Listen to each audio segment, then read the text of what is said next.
200 years ago, two men embarked on one of the greatest ocean races the world has ever seen. A race into the unknown.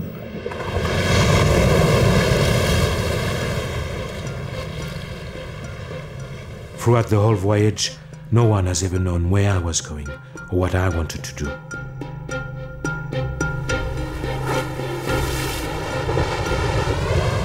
My leading object has been to make so accurate an investigation of the shores of Terra Australis that no future voyage to this country should be necessary. Nicolas Baudin. Of this Frenchman, Napoleon Bonaparte said, "Baudin did well to die. On his return, I would have had him hanged." Matthew Flinders, the English rival, who would afterwards be heralded as one of the greatest navigators of all time. The truth of the story was hostage to a wider contest. The Napoleonic Wars were spreading across the continent as Baudin and Flinders raced for the far side of the world.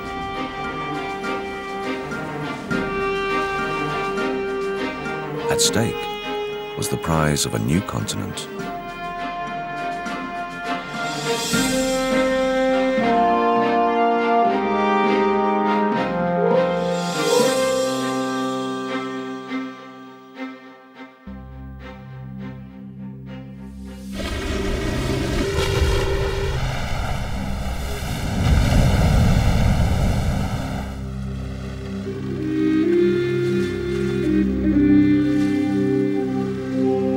Months after leaving France, after the loss of more than 50 of his men to death and desertion, Nicolas Baudin has pushed the French expedition into the heart of the unknown.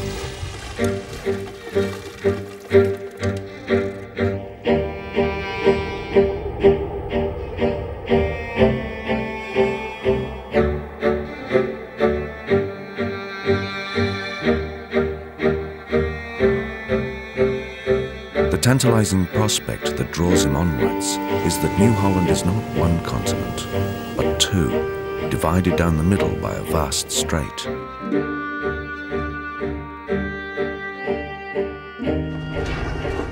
Baudin has no idea that approaching from the opposite direction is another navigator, driven by an equal obsession to discover the secrets of these coasts.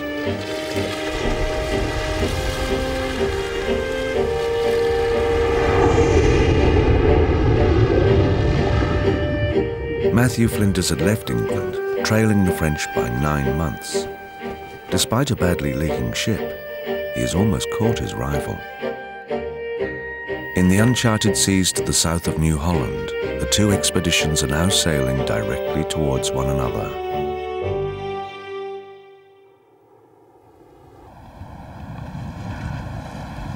In late January 1802, for day after day, Flinders finds himself sailing beneath a wall of impenetrable cliffs.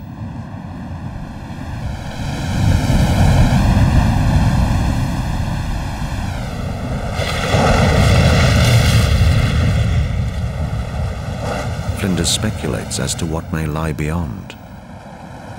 Nothing of the interior could be seen above it.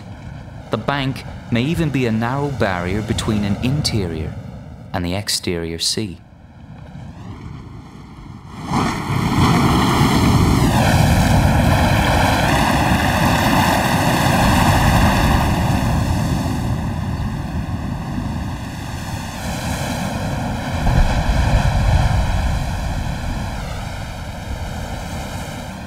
After 9 days sailing, the cliffs finally come to an end, and Flinders' excitement grows as he suddenly discovers the coast veering sharply to the north.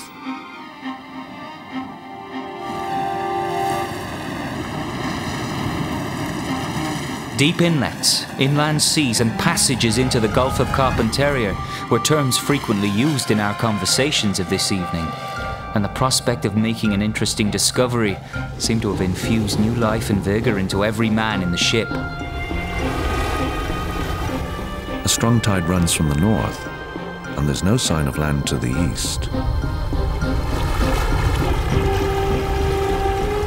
He is absolutely delighted. He feels that this is the discovery he has been looking for, that this could well be the opening to the great strait separating the Australian landmass into two vast islands. And as his hopes rise, catastrophe strikes. Mr. Thistle was sent over with a cutter to the mainland in search of an anchoring place where water might be procured.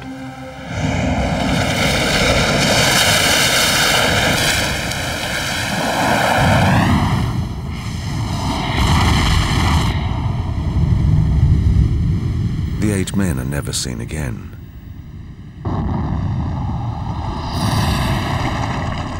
All that was found was the cutter. It was stove in every part, having to all appearance been dashed against the rocks. Nothing could be seen of our unfortunate shipmates.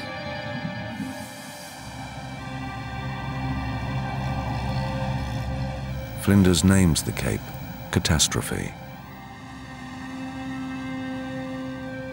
And further to commemorate our loss, I gave to each of the 6 islands nearest to Cape Catastrophe the name of one of the seamen.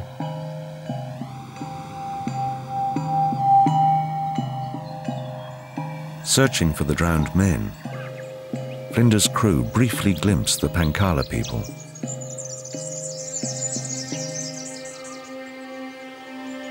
They presently walked away, or perhaps retired into the woods to observe our movements. Nor does this seem to be unnatural.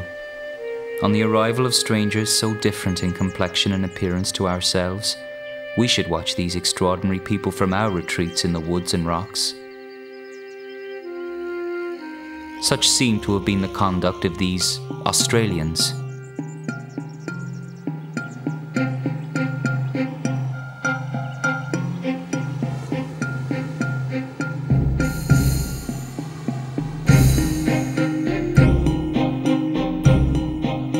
Flinders continues north through what he hopes is the strait that will open a shorter route all the way to the tropics.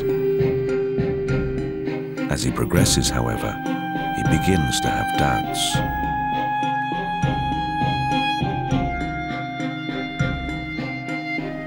Our hopes were considerably damped by the want of boldness in the shores and the shallowness of the water, neither of which seemed to belong to a channel capable of leading us into the Gulf of Carpentaria.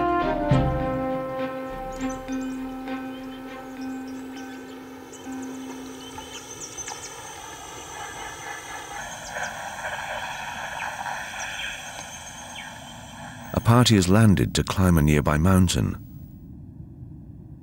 The view to the north reveals nothing but dry land.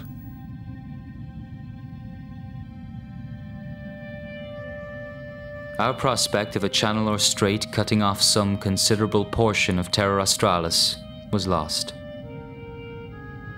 This strait, which was potentially commercially very, very important, would have been a huge feather in his cap had he been able to find it. It must have been very, very disappointing not finding it.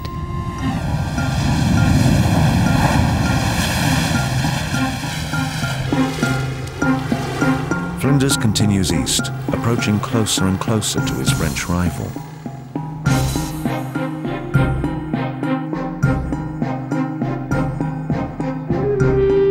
Baudin leaves Van Diemen's Land to begin charging west along the mainland coast. The French are the first Europeans to sight this southern coastline. Baudin's arch critic, the scientist Francois Perron, is eagerly anticipating a major discovery.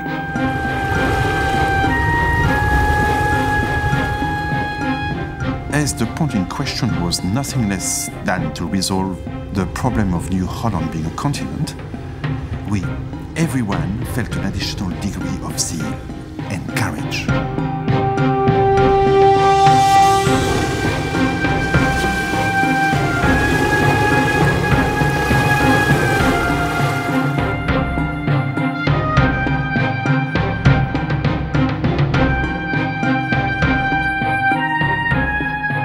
As the days pass, Baudin's expedition has no more luck than Flinders in finding the great ocean passage to the north.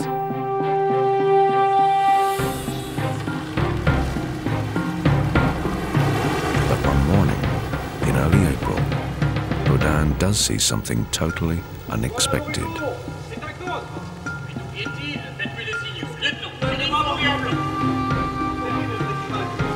We sighted a ship. We were far from thinking that there would be any other Europeans in this region.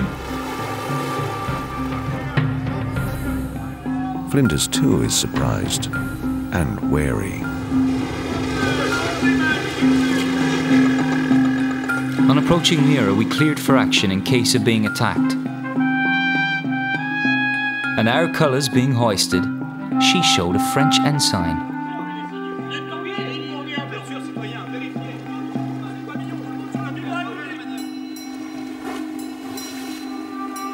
In a remarkable coincidence, the two expeditions have met.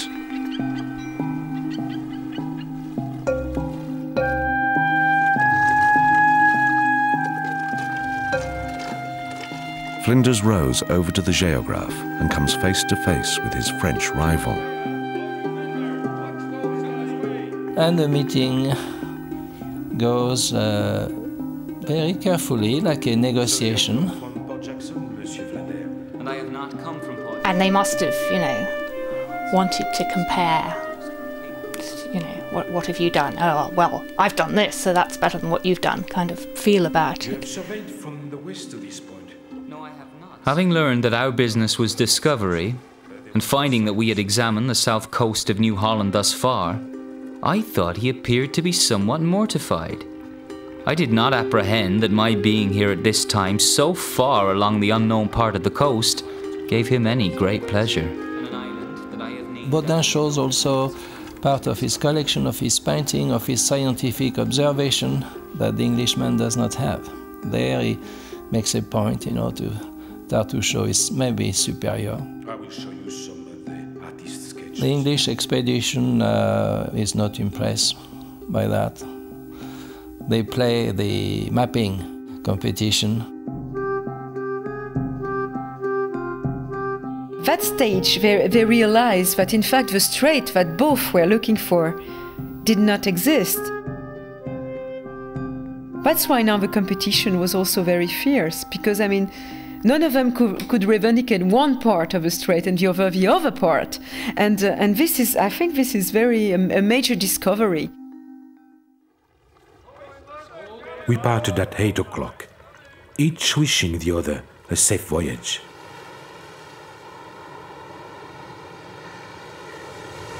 Flinders and Baudin continue in their opposite directions. Departing what he calls Encounter Bay, Flinders then continues along the coast that Baudin has just discovered. A coast that the French call Terre Napoleon. In a rising gale, Flinders finds himself pushed closer and closer to the jagged cliffs.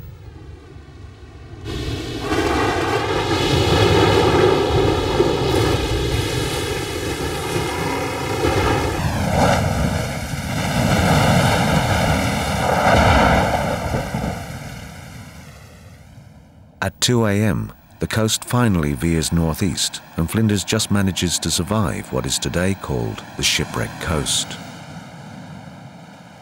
With his supplies running low, Flinders then makes a dash for the sole British outpost in this part of the world.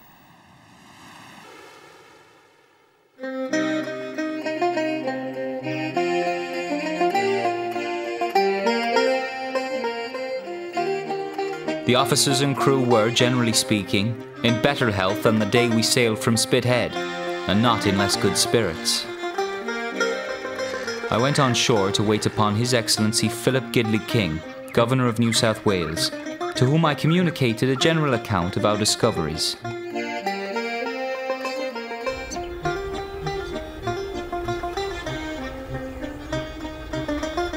Flinders then sees to the caulking of his ship. The leaky Investigator is becoming increasingly unseaworthy.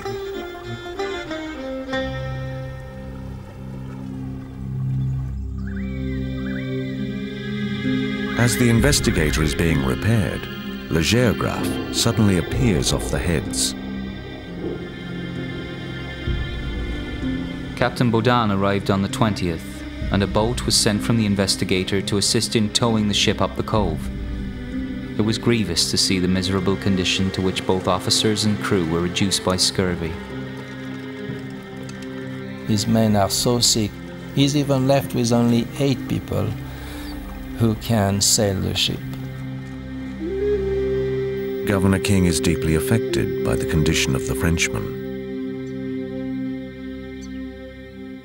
King is a Francophile, and although the countries were at war, he went out of his way to welcome the French to the colony. And he treated them, he honoured the wording of the passport to the letter. In fact, he treated them more favourably than he treated Flinders himself. Captain Baudin, with Monsieur Perron and some other French officers, were received under a salute of 11 guns.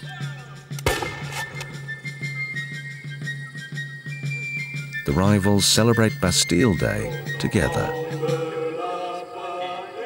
The intelligence of peace, which had just been received, contributed to enliven the party.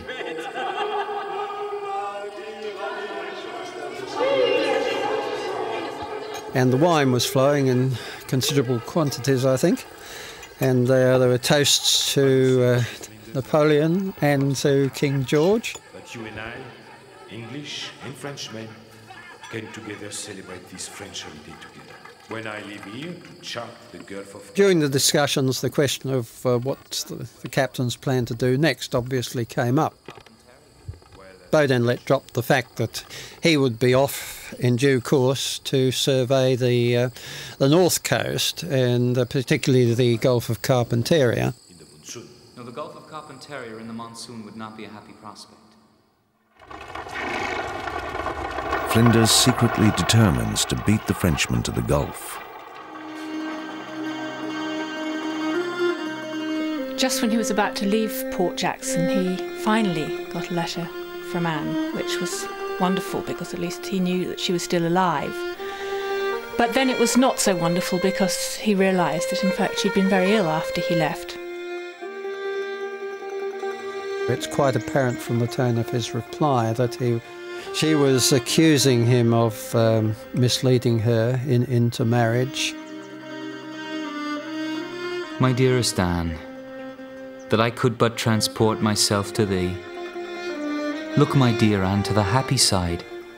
See me engaged successfully thus far in the cause of science, hastening to thy love as the best reward for all my toils.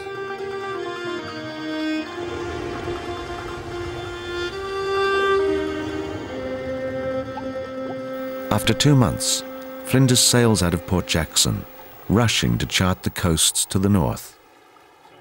It will be 4 months before Baudin is finally able to leave.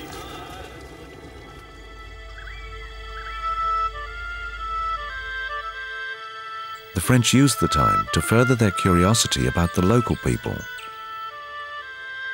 They make very interesting study, including sketches of natives making loves. The French are learning new positions. They could draw people making love, and I mean, this was totally new from them. And I mean, they make some experiments with them. They even have the Aboriginal kids draw.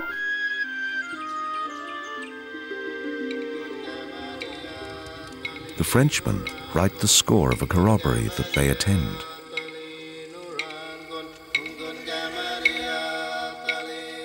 It was really interesting for them to see the dancing, and I think the French try also to sing the Marseillaise and to dance some ronde to show the Aboriginals, and so there was a very, very good community of spirits there between the two, and they made like lots of interesting work in Port Jackson.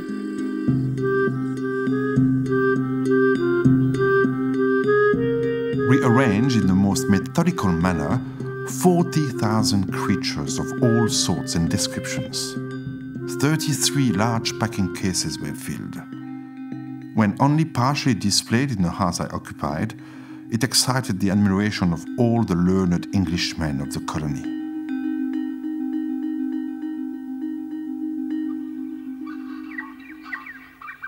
Captain Baudin and Governor King have become very friendly, despite the suspicions of many that the French were actually there to spy on the English colony. No sooner has Baudin sailed than the governor is presented with evidence adding to the suspicions as to the real purpose of the French expedition. Peron and other members of the French expedition had boasted that they would form a French colony or settlement down in Van Diemen's Land. King sent a boat to tell Baudin and the ships that they wanted to build a colony in Tasmania just in case Baudin would have had the idea.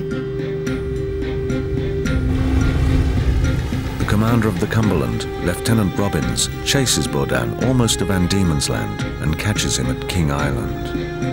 To make the point that King had instructed him to deliver, the Marines fire a volley and Robbins formally declares King Island as a British settlement.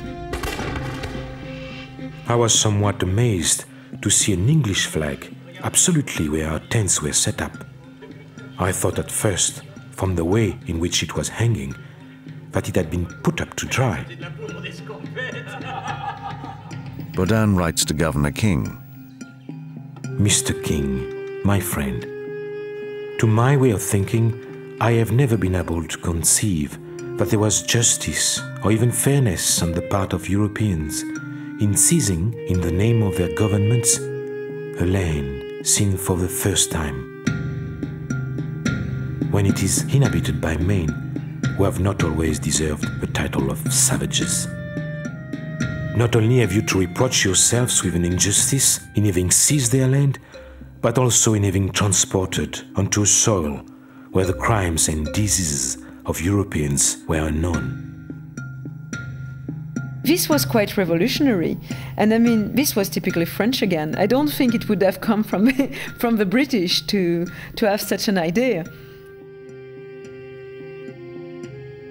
The British will not grab this concept very clearly before a long time.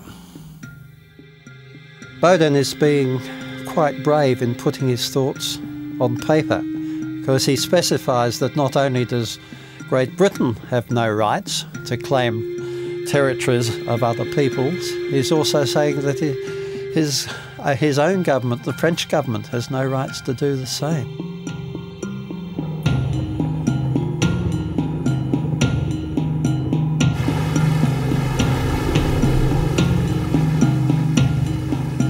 Now sailing deep into the monsoon, the long separation is taking its toll on Flinders.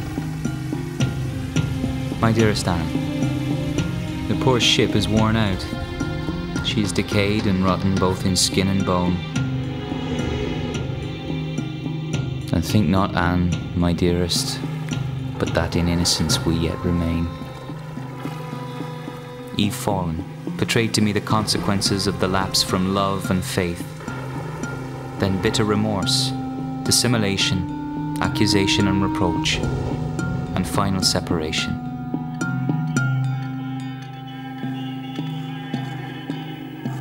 There's misery in this picture and not truth. I'll therefore quit it. Flinders' mission is unraveling.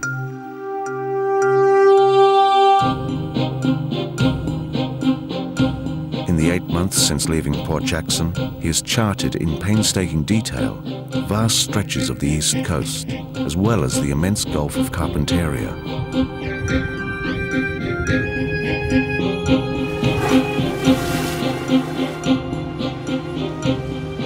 Going up the west side of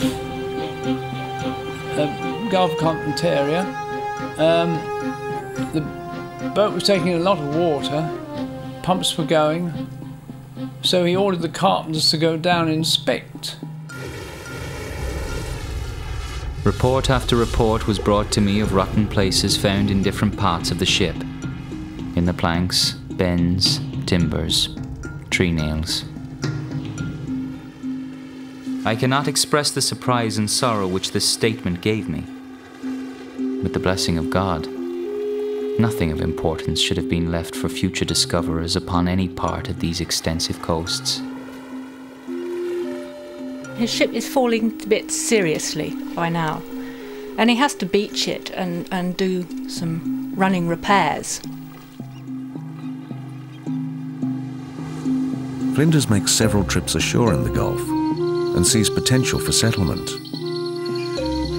He also notes that the land is already inhabited.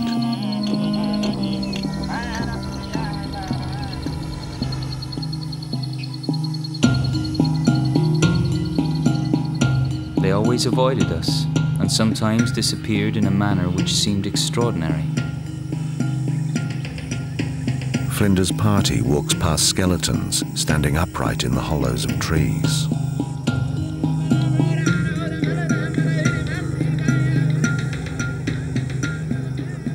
The skulls and bones, being smeared or painted, made a very strange appearance.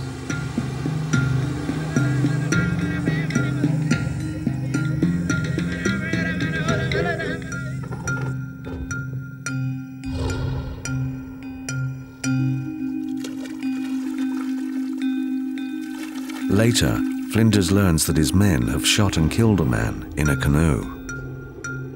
The corpse was found lying at the water's edge, not lengthwise as a body washed up, but with the head on shore and the feet touching the surf. The arms were crossed under the head, with the face downward in the posture of a man who was just able to crawl out of the water and die.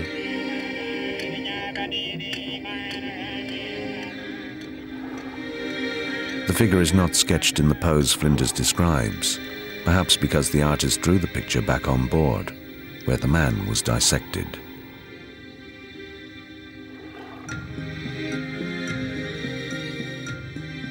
Flinders has pushed his ship and his men beyond the limits of endurance. In March 1803, he abandons his survey, but the winds prevent him from turning back. To return to Port Jackson, he will have to sail right around the continent. Flinders is devastated that he will not be able to complete his instructions from the Admiralty to chart the northwest coast.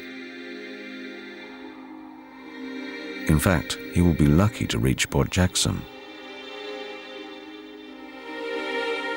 It may well be said that to leave such a coast as this without exploring it shows but very little of that genuine spirit of discovery which contemns all danger. I must never boast of a single spark of that ethereal fire with which the souls of Columbus and of Cook were wont to burn.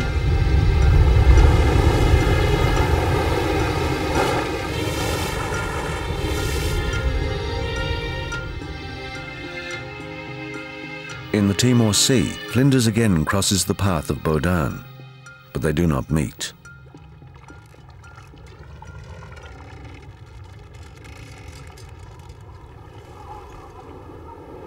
Baudin, too, is struggling, not only with constant insubordination and delays, but with his own deteriorating health.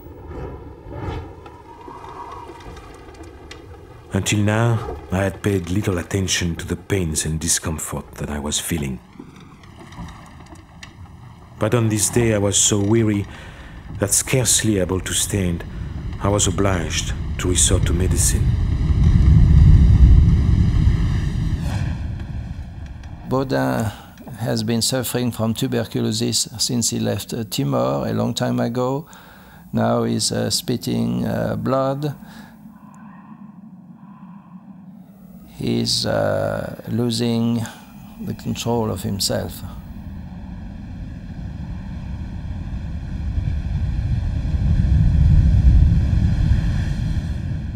I decided to take up again the work on the north coast of New Holland, although several sailors I had consulted were persuaded that it would be impossible to travel eastwards in the face of a southeast monsoon. Even if everything was against him, he was really willing to make it and to make it happen as a race for death. People wanted to rest, and on the contrary, they were forced to go beyond the limits. Baudin begins to withdraw from his fellow humans, turning for comfort to his growing collection of scientific specimens. He's even moving people out of their cabin to put some of those animals. He was thinking that you cannot expect anything wrong from animals, you know. I mean, they are peaceful creatures and they don't complain.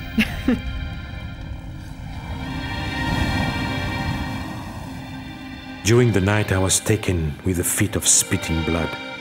The sputum that I brought up was so thick that one would have said that it was pieces of lung coming away from my body.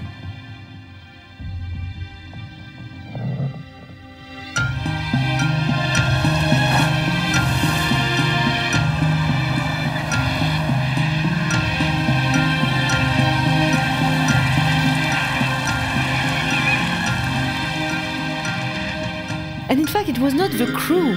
It was not the state of the crew that affected him, but the state of the animals that were getting sick. And he suddenly realized that the most important thing was to get this, like a treasure, back to France.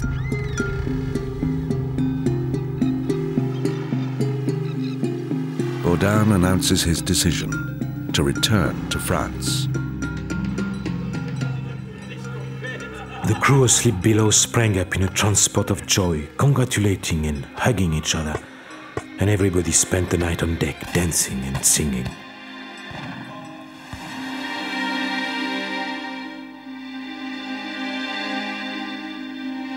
It was not without regret that I decided upon this step.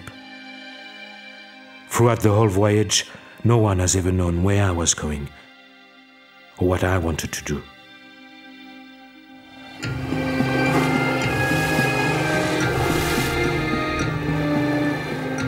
In the hold of Baudin's ship is one of the most remarkable scientific collections ever assembled.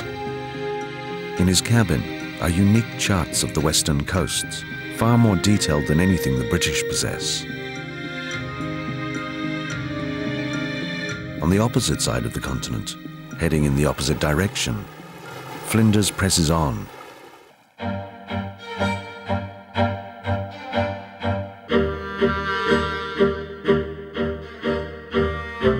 Almost a year after he left, Flinders struggles back into Port Jackson, thereby completing the very first close circumnavigation of the continent. The effort has cost the lives of 11 of his men.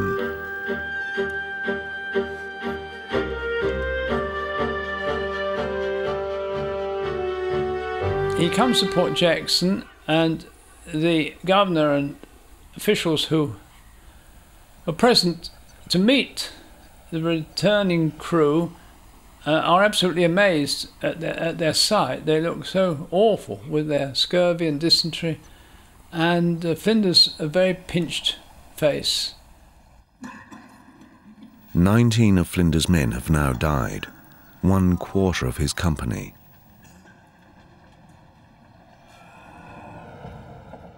With the investigator condemned as unseaworthy, Flinders finds passage on another ship to hurry his findings and charts back to England.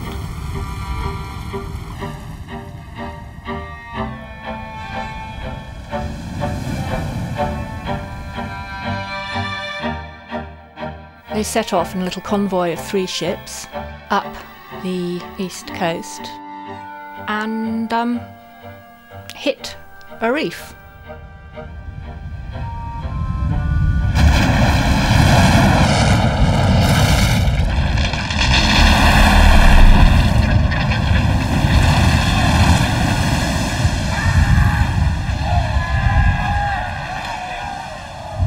They all crowded together, some lashing themselves to the timber heads, others clinging to the chain plates and dead eyes, and to each other.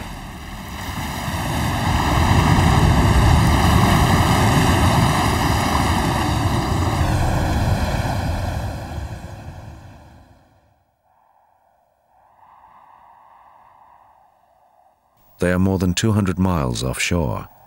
As morning comes, the survivors are lucky to find a sandbar,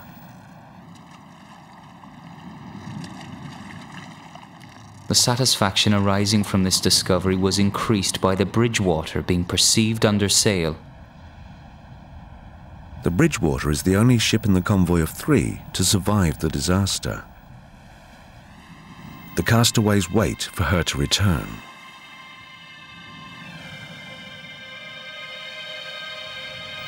But the Bridgewater does not reappear.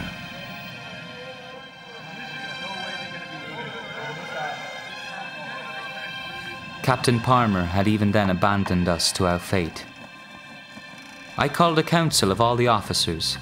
Captain Palmer's want of energy and humanity had left us exposed, and it was finally determined that an officer and crew should endeavour to get to Port Jackson. And so Flinders pulls himself together, pulls the crew together, gets a collection of men into the longboat, and they set off to row the 600 miles back to Port Jackson.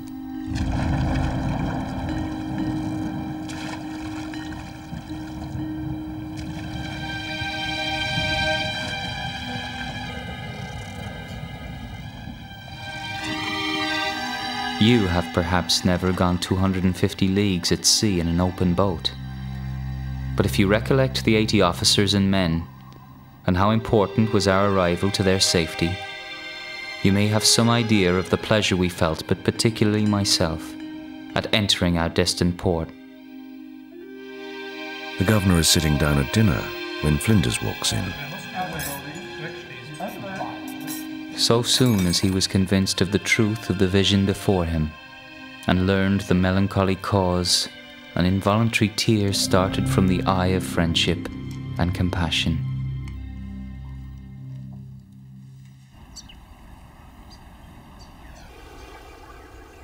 Flinders immediately sets about organizing the rescue of the 80 men still stranded on the sandbar.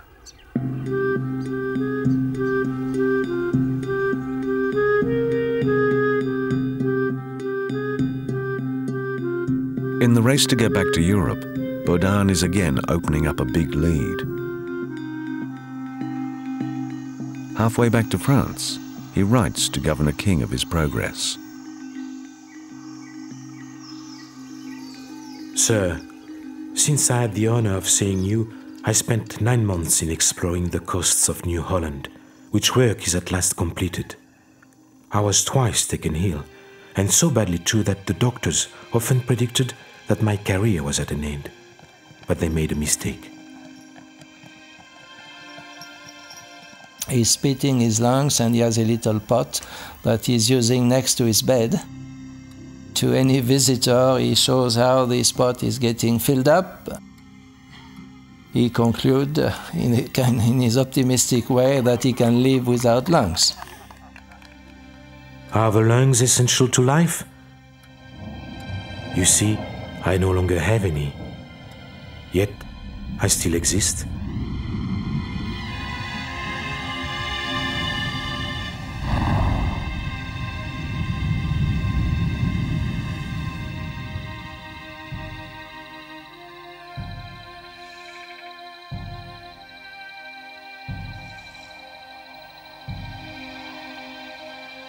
By midday on September 16, 1803, Baudin was dead.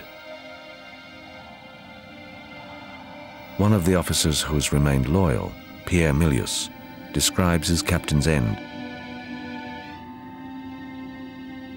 Overwhelmed with fatigue and devoured by care, death came to end all his pains.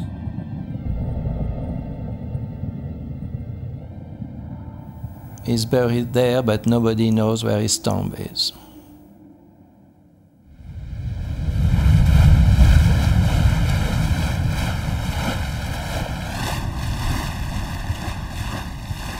Just a few months later, Flinders approaches the island where Baudin is buried. Having rescued the men stranded on the sandbar, Flinders is again racing to get his charts and findings to England.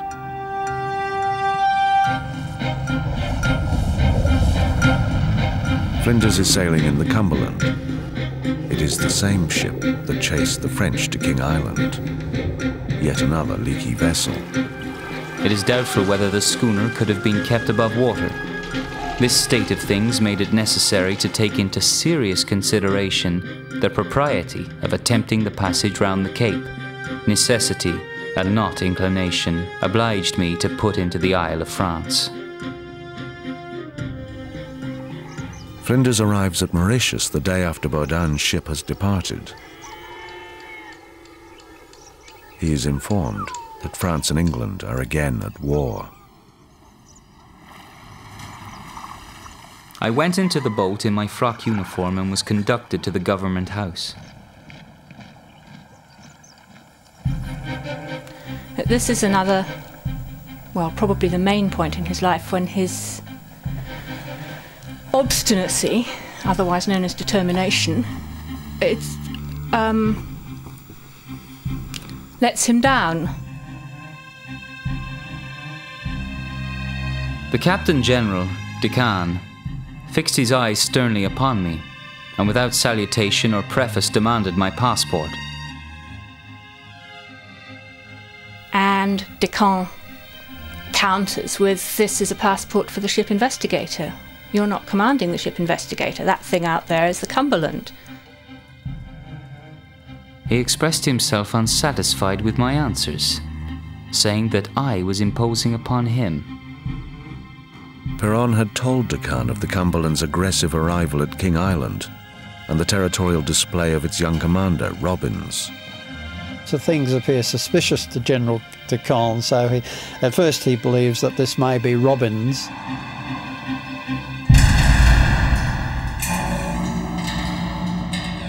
The injustice, the haughtiness, and the Bastille-like mystery with which I am treated.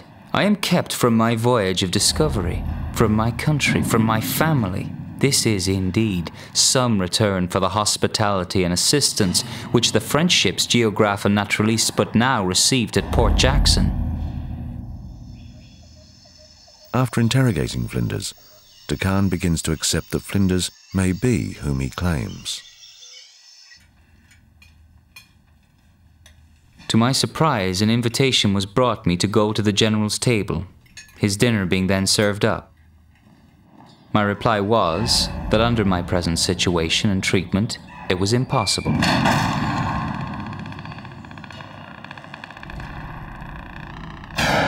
So Deccan more or less says, "Well, okay, you're not coming to dinner then," and interns him, and he's blown it. Flinders is imprisoned, and with the resumption of war, soon becomes suspicious as to the true reason for his detention.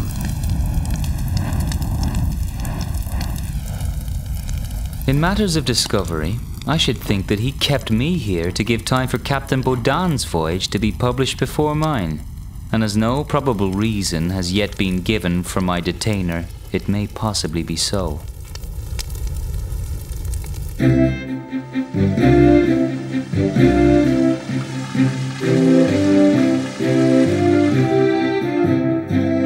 Three and a half years after departing from France, Baudin's expedition returns to a rapturous reception from the scientific community. The fantastic collection of live specimens, some 200,000 of them, a collection never seen before.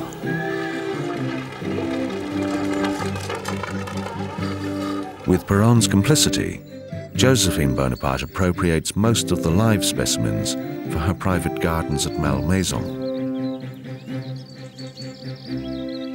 I think Josephine thought everything was for her, because when the ships arrived, she was there on the wharf waiting for all the live specimens to be for her only. She will even establish a little area nearby Paris that will become a little ecosystem of Australia. All this little, Noah's Ark ended up in the Malmaison.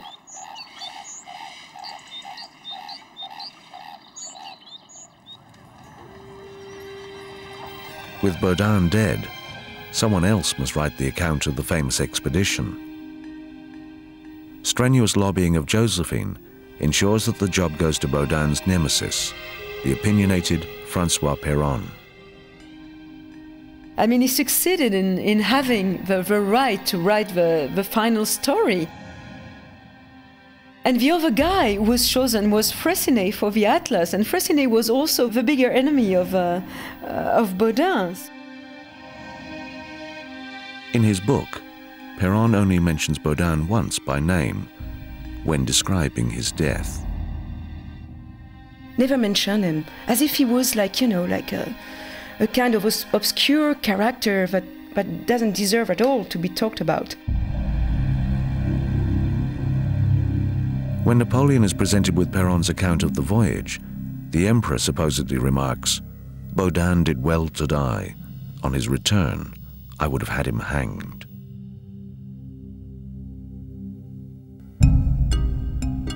Péron and Freycinet also altered Baudin's charts.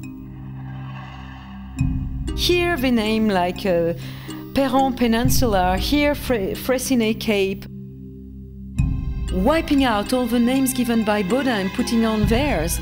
I mean, the whole story ends up ridiculous. They saw too much about themselves, not about France. Péron destroyed the captain's reputation, but he had also gone far to destroy the respect owing to the expedition itself.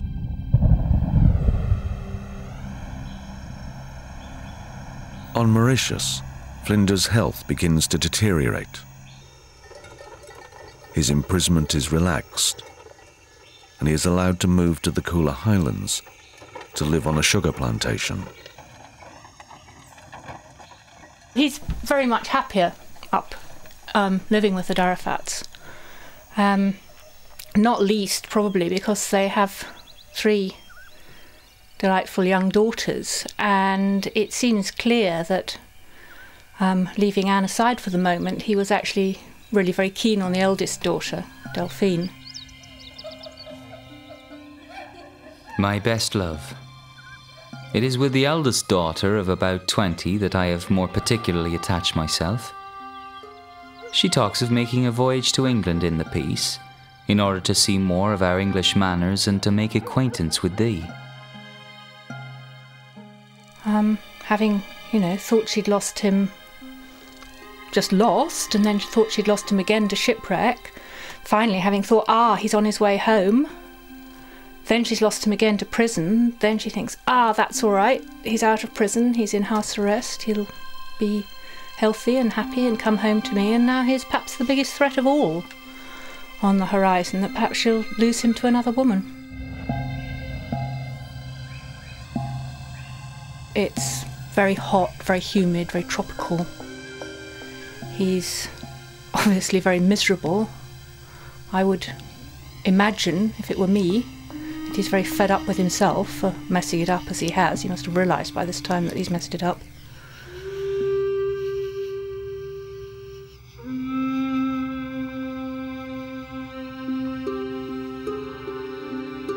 With the British about to invade Mauritius, Flinders is released. 10 years after leaving England, he returns home to his wife Anne.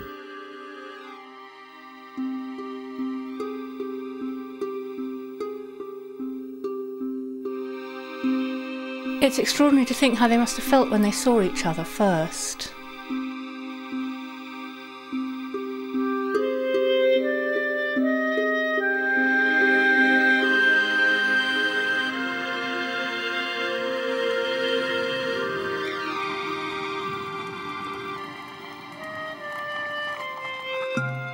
Flinders soon reads Péron's account of Baudin's voyage.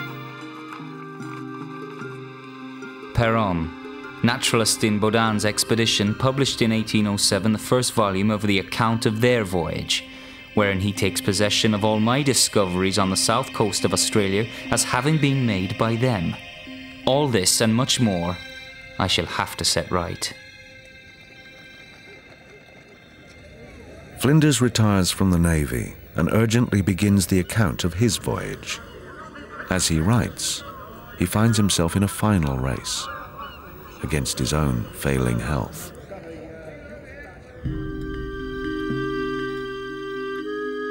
in his journal, he didn't seem to be particularly concerned about the fact that his rather elderly wife had finally conceived for the first time and was about to bear a child. It seems not to have been nearly as important as the production of his own offspring, if you like, the voyage. Flinders is only 40 years old when he writes the last entry in his private journal. Did not rise before two, being, I think, weaker than before. He must have been very frightened that despite his driven writing of his book, that he actually wasn't going to make it, he wasn't going to complete the book. On July 18, 1814, the first printed copy of Flinders' book is rushed to his bedside. It is too late. Flinders has lapsed into a coma and never sees his journal in print.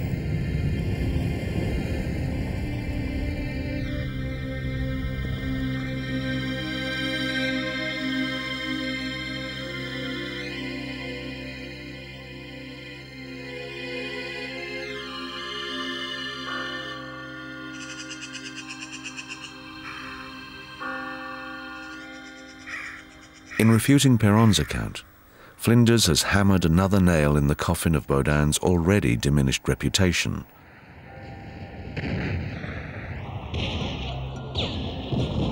And when Napoleon is deposed a year later and the French monarchy is restored, many of the names Péron had imposed on Baudin's charts become as despised in France as in Britain.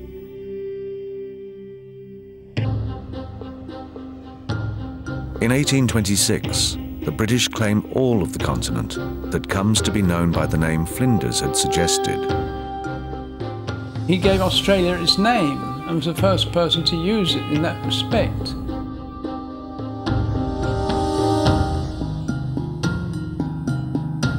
He was a very rare combination of somebody who could do the swashbuckling rowing 600 miles back to Sydney from a shipwreck, and at the same time do this fantastically detailed charting of a coast. In Australia, the name of the great navigator Matthew Flinders is honoured in almost 100 places. In France, the name Baudin is barely recognised. Flinders won the race. French claims to Australia, like the record of Baudin's great achievements, now lie buried in the National Archives of France.